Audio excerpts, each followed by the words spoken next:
আলিশাকে আমি অনেক বেশি মিস করি, কিন্তু আমি চাই না যে আলিশা পারপাসে ওখানে আমি ফোন দিব আর আমার এই ফোনটা নিয়ে এখানে নানান ধরনের কথা বলবো। এবার লাইভে এসে সতীনের মেয়ের জন্য হাউমাউ করে কাঁদছে আখি। প্রিয় ভিউয়ার্স, সতীনের মেয়ে আলিশাকে নিয়ে কি বলল আখি, এই বিষয়ে বিস্তারিত জানতে সম্পূর্ণ ভিডিওটি না টেনে দেখতে থাকুন। আলিশাকে খুব মনে পড়ে, এ কথা বলতেই হাউমাউ করে কাঁদতে শুরু করে আখি। সে আরো বলে, আমি চাই না সেখানে আমি আলিশা পাশে একটি কল করব আর সেটা নিয়ে নানান কথা হোক। কালকের ছবিটা দেখে এত মনে হয়েছে যেন আমি একটু কোলে নেই। আলিশার দাঁত ওঠা নিয়ে আমি কতটা এক্সাইটেড ছিলাম। আমি তার জন্য 3টা ব্রাশ কিনে রেখেছি, টুথপেস্ট কিনেছি যে আমি তাকে প্রথম দাঁত মেজে দিব।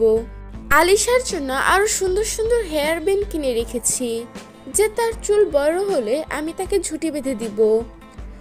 সেই হেয়ার ব্যান্ডেই আমি আজকে মাথা বেঁধেছি। আমি ছোটবেলা থেকেই আলিশার ছবি কালেক্ট করতাম। আলিশা যখন 1 মাস হয় সেখান থেকে আমার সব ছবি রয়েছে। আমার ফোন যখন সেল করে দেওয়া হয় তখন আমি তিশার ফোনে ছবিগুলো দিয়ে রেখেছিলাম আর বলেছিলাম এই ছবিগুলো কিন্তু আমার লাগবে।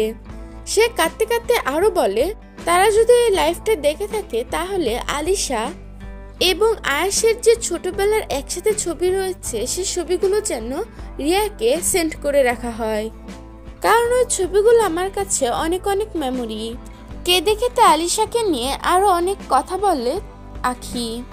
আখির কান্না দেখে খারাপই লাগছিল। হঠাৎ করে লাইভে এসে আলিশাকে নিয়ে দুঃখ প্রকাশ করে আখি। প্রিয় ভিউয়ার্স, এই বিষয়ে আপনাদের কি মতামত তা জানিয়ে দিবেন আমাদের কমেন্ট বক্সে।